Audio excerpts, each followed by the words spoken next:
Welcome into another edition of the Gator Nation Football Podcast Film Review. I'm James DiVirgilio, and on today's episode, we'll take a look at Florida's defense versus LSU's offense. Florida's defense was excellent in this game. They cleaned up the preparation issues they had versus USF and put together a very solid performance in a night game in Death Valley. I'm going to break down a 6-pack of plays for you. If you want to see the full video, that is on Patreon. Link is in the description, where $15 a month gets you total access to every video I produce in its entirety, both offense and defense. This came up on the channel last week, so just for a quick, brief moment, I do not make any money off YouTube. I never have. There's no revenue. There's no ad revenue. I suppress all the ads. No matter how many subs I get, there will be no revenue on this channel. My commitment is to bring this content to you totally for free. I also completely understand that since you've had this content totally for free, and now the full film reviews live on Patreon, where there is a member fee, that there's some frustration. I get that. I understand that. But Patreon and the support of those who are supporting my work does allow me to make more free content for a much longer period of time. So it should be a win-win for everyone. If you don't want the full videos, you should have plenty of content here. But again, my apologies if you are frustrated with that. My goal, of course, is to bring you content each and every week. Again, a lot of it totally for free. Also, a quick word on the USF game last week. I posted the All-22 film review, which some of you may have noticed, so you got to see every single player on every single play. That was pulled down a couple of days after being on YouTube. Sometimes it can make it through the filters, sometimes it does not. So unfortunately, if you missed that one, that's why that one is no longer there. I'll be using the TV broadcast for the rest of the season, and I'll tell you where the players are if we can't see them off the screen. Okay, without further ado, let's hop into this film, which is certainly much more pleasurable to watch than Florida's offense. It's great to have big number 88 back in the box here. Caleb Banks on the field for the Gators. Nothing is going to happen with him on this one. I'm going to highlight him just because all game long you could just watch him and watch what he does on the D-line here. He's going to blow through this B gap. But LSU is going to open in a run, and Florida's going to come out with 6 in the box. So we've seen, especially in Ron Roberts, Florida's had success playing with lighter boxes. They're going to play +1 in the passing game. And this makes sense because LSU had really struggled to run the ball entering into this game, and that would remain true throughout this game. So LSU is just unable to run the football this year. Of course, they sent 4 players to the NFL draft on the offensive line. So they've had a just real problem being able to run the football. And any really notable LSU team has always been able to run the ball at least decently well. So not a great look from them. One of the reasons why they're struggling, that, and I think Nussmeier is just generally pretty overrated as a quarterback. But that's neither here nor there. We're here to evaluate Florida's defense. We're going to do that. So nice work by LSU's offensive line here. Block here, block here. You can see Caleb Banks won on his gap pretty easily. But they get what they want here, and they're going to get a nice, really simple opening run. That's a good gain for LSU out of the gate, though. You're not going to see much more of that for the rest of this film review. Florida's defense is not going to allow a lot of that to occur, but certainly as an opener for LSU, an encouraging start. 3rd down and 1 now. You think LSU is worried about Caleb Banks? Let's roll the film here and see what happens and how Florida gets this stop. A triple team is going to occur here on Caleb Banks. I think they're just slightly concerned with number 88. Little man in motion. Again, here's 88, top of your screen, breaking through right here. Here's 1, here's 2, and here comes a 3rd, which is going to allow Gums to come free and then Miles Graham to come free, because 3 guys are paying attention to Banks. So he makes that much of a difference. He sheds this one and this one, still making his way through the line here. Then gets held up, right? And they do eventually handle him. They take him out of the gap. However, that's a good trade. We'll trade that any day of the week. You can triple team Banks and we'll have 2 guys running free. Gums and Graham there into the backfield to meet the ball carrier. And you're not getting away from both of these guys. Great tackle. Nice finish there by Devin Moore. Get in the play, make sure he does not get to the sticks, which he does not. And that is a really, really nice stop there for the Gators. Again, another quick 3 and out. Nussmeier wants to go. Brian Kelly says we're not going. Let's punt this thing. Florida's defense 2 for 2 here to start.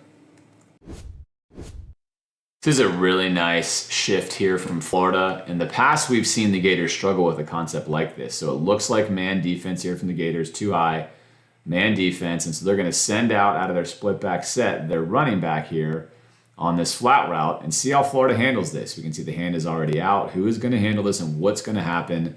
How does Florida handle this? We're going to handle this correctly. We're going to shift here and he's going to take him. We're going to shift here and he is going to wind up taking the flat route. And that is exactly how you want to handle this play. And then here it is, right? Now we're lined up here. Denson already here. And now this becomes excellent because he cannot get out to block Denson. The hope here is that Florida does not transition that as well, right? The hope here is that they want to have this linebacker here chasing their running back, and that's an easy block. Now Denson's here getting blocked. He's getting blocked. Now we're out of here, right? But that does not happen. Florida shifts perfectly, and then there you go. He cannot get to him in time. Denson knows, hey, let's take the outside lane. We've watched him do that continuously. We want to help out on the interior, so keep the outside, set the edge, let my boys on the interior come and make a tackle. But Denson says, no, I'll make a tackle because you're trying to come outside anyway. And right there, a TFL. That's a great play, Zero. Excellent work there by the defense. Great play call, great execution against that look.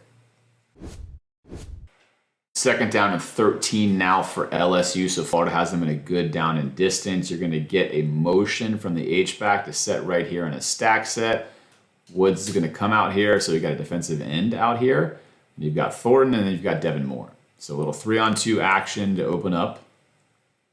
Move the H-back out there. 3-on-2 action. You can see that Woods backs up. So again, a little bit of a non-traditional look right here. And now off the break, what's going to happen is quickly IDing, short flat route here on 2nd and 13, and then seeing, of course, that he's going to have what he wants, which is going to be a matchup one-on-one versus the safety.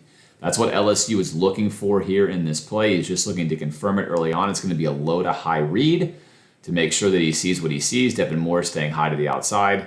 Woods staying underneath. He should have one-on-one versus the safety, which they're going to put a double move on. On the Florida offense video, we've talked about how Florida seems pretty reluctant to attack safeties. Florida was given the opportunity so many times to attempt to vertically attack safeties. Of course, Florida's offensive line does not help matters with how offensive they've been here. Now, football is a great game because look how close the Gators get to actually batting this ball down, right? Look at that. We're right there. I mean, that's a matter of inches from this play not happening. Good work there by the D-line to pressure that. This ball does get off, and a very easy touchdown on not a great ball by Nussmeier. Again, he's cooked him. He's going to face you standing here like this, turning all the way around. Nice, easy completion, but some better coverage here. This might not get completed. This ball should be pretty easy right into here, but it works out. Easy touchdown for LSU. Good play call, good play design. They got the exact look they wanted there, right? They get their receiver on a safety. That's the matchup they want, especially because Florida safeties are not great cover guys in general. Neither Castell nor Thornton is. Thornton is better than Castell, but regardless, not great. So good look for LSU. Not a great defensive sequence there for the Gators. They find themselves in several plays that were not ideal for them. LSU definitely gets the better of them on this drive. Really the only time this entire day that occurs, though. For the rest of the day, the Gators pretty much win the day, but on this one drive, LSU has some good plays against Florida's defensive fronts and looks, and they get a good play here, and they execute the double move for a touchdown. And here is your look at the setup by LSU. These are not my drawings, of course. These are the broadcast drawings that you're going to see here. But you're going to get the one-on-one matchup that you want to see. That's a very interesting corner post look there, but let's pause it. This is the matchup you want, right? So Nussmeier sees this in his window, which is what he wants to see, knows he has this versus a too-high look, and we're going to set up a nice corner post route. Very, very easy. Why corner post and not post corner? Because Devin Moore is likely to drop in this situation, so if you run a post corner, you're going to run him into Florida's best corner, and instead let's isolate the safety alone, get him to take a few steps outside. Nice, huge throw window here, where again, your opposing safety is not going to be there to help. Notice how LSU runs a corner route here to make sure they occupy him. If you just run double hitches like we saw Florida run, of course, in the pick that Lackway threw at the end, then a really good safety might actually get over here and help out, right? But in this case, not going to happen. Let's occupy him with a route deep enough here, keep him over here, keep him away, and then perfect setup. Nussmeier right now knows he's got a touchdown, right? If you're playing quarterback here, you know there's no way this safety is going to stay with what's about to happen here. You're just ready. Right foot's getting ready to drive this throw into the window and stick a tutty, and then there it is. Nice quick release, confident throw, trust the move, wait for the timing, deliver the ball on time by Nussmeier. Just not a great ball. Again, that ball should be here. Not a great ball by Nussmeier, but when you beat a guy that badly, it's a good enough ball, right? So nice work. One more look here. Corner, post, cooked, touchdown, right? Good football, pre-snap to post-snap there by LSU. They catch Florida and look they want, and they make them pay. LSU empty again on 3rd and long, 3rd and 9. A lot of 3rd and longs for both of these teams. Got trips up top. Got 2 at the bottom in a stack set. And Florida going to look like they're going to play 4 over 3 and 3 over 2. So, right, going to play pretty much what you're going to play versus empty for the most part. If you're going to play just staple standard pass defense, 4 on the line, right? Doesn't get more vanilla than this. Let's just line up, play ball, see who wins. Nothing special. Florida 4-man rush. Want to get pressure here. Want to make sure we're doing our job covering on the back end. We're going to try to wall off the inside. Don't let them have this area of the field. Make them make something into these boxes. Again, your goal is to play a small game now. Let's play a small-sided game of 4 versus 3 where you get the hash mark to the sideline. You get the hash mark to the sideline, right? We want to make this a small, simple game. Take a big game, make it a small game. And let's look at Miles Graham again. The excellent Miles Graham. 5 right here. Going to wall off perfectly. Reroute.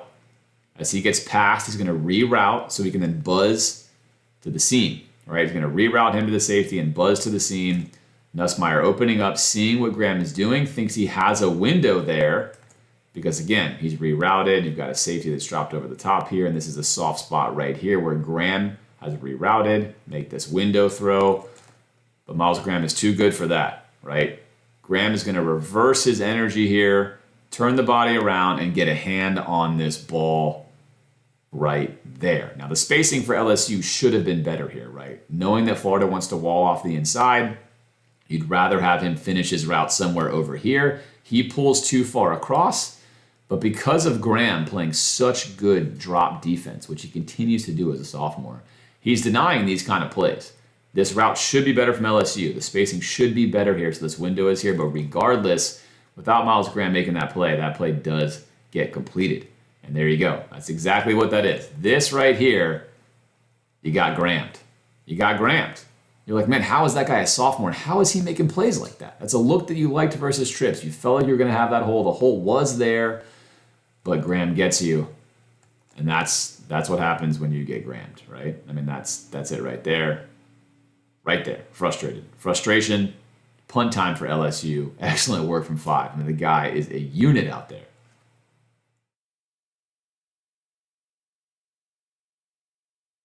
Let's take a look at this play from the tight angle. Again, Miles Graham, his body is going this way. The receiver is here. The receiver should have sat more here like we talked about. But regardless, look at the adjustment.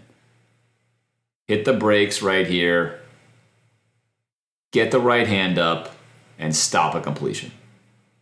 That's good stuff. That's good stuff, 5. A lot has happened since LSU last had the ball where their offensive booth freaked out because 5 shut them down, right? They got Grant. A lot has happened. DJ Lagrice doing a pick 6. Florida's had the ball for literally ever. And this is LSU's very next play. So they've been sitting up in that box stewing about what Graham did to them because this feels personal. Empty set on 1st down and 10 from their own 10-yard line as they gain control of the game. And what are they going to run here? What are they going to run, right? But a pivot return route right here on Graham because they know Graham's walling off the inside. They know that he's been very active once he sees the stem of the route finish. He's going to get involved, keep his head, take a look at what's going on with the quarterback. And so they're going to run a route literally just for him because they know what he's been doing. He's breaking down. Here he is. And this is really good stuff by LSU, right? Take advantage of a really good player. But this is also a little personal, a little pissed off at Graham because this is the read the whole time. Nussmeier is just looking here. This entire play. Let me rewind it a little bit here for you. But this entire play is largely built right for Graham. Nussmeier's reading deep first, of course, taking a look at the safeties, making sure that there's not a bigger play available. But this is what they're going for right here. This is what they want, and they get it. There's the return route. There's Graham, and then there's your ball by Nussmeier, and a nice big chunk gain, huge gain by LSU. Graham does run him down, but that's good football by LSU. It's also gamesmanship, right? You better believe now that Miles Graham has just gotten to be a better football player. He sees that on film. He now knows the teams are going to wind up wanting to do this to him because he's so good at this. You better believe that Miami is going to look at this and think we're going to do the same things to Miles Graham. If they want to wall us off on the inside and he wants to play aggressive and clamp down on our routes like he's a corner, we're going to make him defend this. Right? You're going to see teams do this. And again, he can defend it, but he's been so committed, he's been so rewarded by pursuing all of these the way that he has that they get him right there.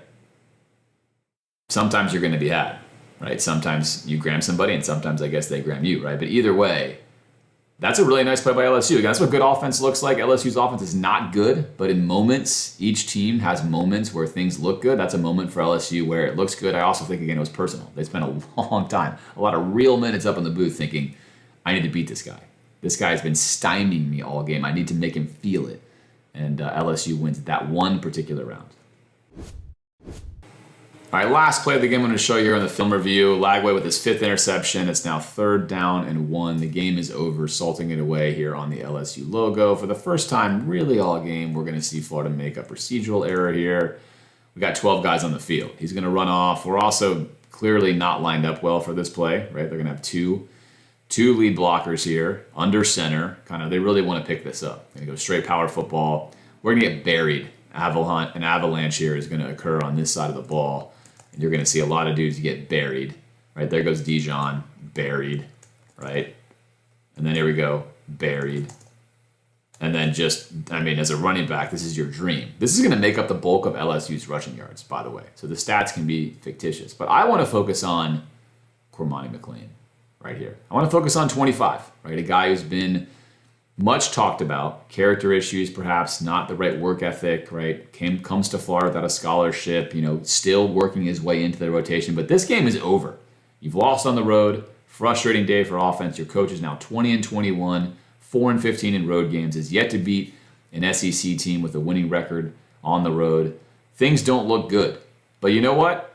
You are not going to let this LSU running back score a touchdown. You're just not going to let him do it. You are going to run him down. And you're going to put him down. And that right there is fantastic. I want to celebrate that right there. This cheerleader's upset. And he should be. He's like, I thought you were the guy who wouldn't do that. But you know what? You did that, Cormani. And I love that. I'm going to end this defensive film review on it. Because that's good stuff. That's what your coaches want to see. That's what I want to see. That's what everybody wants to see from every player on their team right there. You easily could have just mailed that in. Gone 80%, let him run it in, have his moment, who cares, whatever, we lost, what's one more score, but you did not. Showed a lot of pride, showed a lot of purpose, showed your athleticism, showed why you have, obviously, a high-end skill set right there. Hawking a guy down, throwing him down, preventing a touchdown. LSU'd wind up taking knees here. And all in all for the defense, not a perfect day, but a really good one, and one that should have led to a win. But this is the Billy Napier era. And if you get good performance on one side, you probably don't get good performance on the other side. You get a bunch of other janky stuff. That's just the way it is. That's why we're 20-21 under Billy, the worst coach really probably ever in Florida Gators history. If you want to go back before 1950 and count some of them, then you can find one worse. But that's where we are as a program. The defense, though, definitely better than it's been in recent years. It's got more consistent each year. It's getting better each year. There are still questions that remain for this defense. They've faced, I think, very, very weak offenses in general. LIU is not a real offense at all. USF, I think, will not finish to be any kind of top-level offense just because they're not a Power 4 team. And then ultimately, you have LSU, which looks like perhaps the second worst offense in the SEC behind maybe us. It remains to be seen what happens when we play the better offenses in the SEC. But so far, so good through 3 games, right? Defense has had a winning effort in all 3 games. Hats off to them. It's much more fun to do the film review of the defense. Last week's personnel issues withstanding, not being ready, not being prepared. But the players themselves, each and every game now, put a lot of really good stuff on film on defense. There are players on this defense, and when the coordination is right, they can be successful.